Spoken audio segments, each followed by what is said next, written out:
We begin tonight with those chilling new details on the brutal killings of 4 college students in Idaho. Tonight, the 18-page affidavit now revealed in the arrest of the suspect Bryan Kohberger before a judge in Idaho today, facing murder charges for the first time.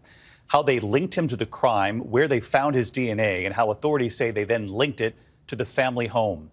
And for the first time tonight, we learned that one of the surviving roommates, what she says she heard and saw describing the suspect in the hallway.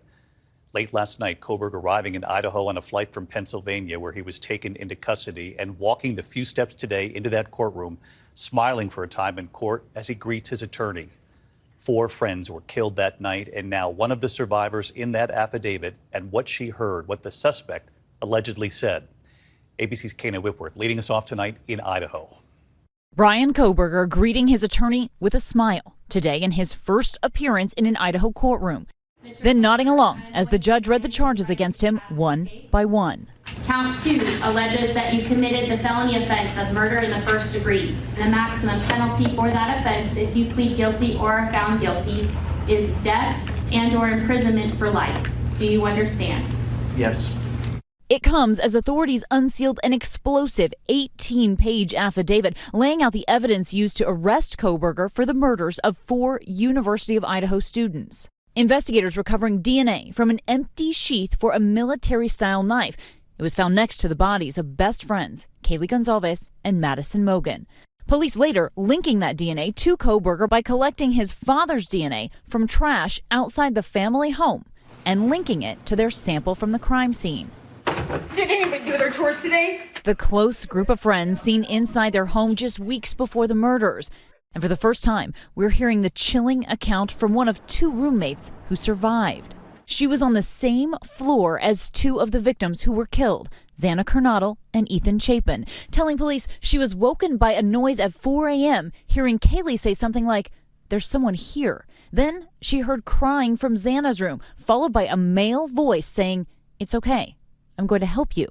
She opened her door and stood frozen as a man wearing black clothing and a mask that covered the person's mouth and nose walking towards her. Describing him as 5'10" or taller, not very muscular but athletically built, with bushy eyebrows. The man left out the sliding glass door. Authorities say that roommate was in shock. What they don't explain is why it took another 8 hours for police to get a 911 call from the house. Police believe Kohberger turned his phone off during the murders at 2:47 a.m. The phone dropping off the cell network near his home in Pullman, Washington, and reconnecting at 4:48 a.m. near the crime scene. Police mapping out his likely route to the house. They say cell phone data also shows Kohberger was near the victim's home at least a dozen times before the murders and the morning after. We have information of a white vehicle that was in the area. By the time police turned to the public for help finding a white Elantra, Kohberger was already on police radar. An officer at Washington State found his car and noted he had bushy eyebrows, matching the description of the murder suspect.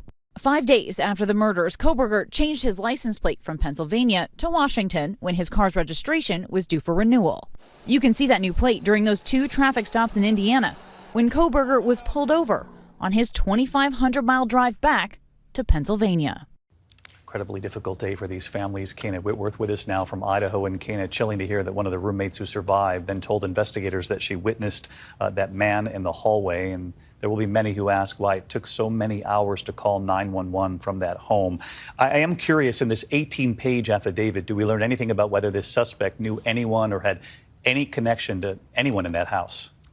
Yeah, David, and on the 911 call that was made nearly 8 hours after the murders, what we do know is that that call was made from one of the surviving roommates' cell phones and that multiple people were on the line with the dispatcher.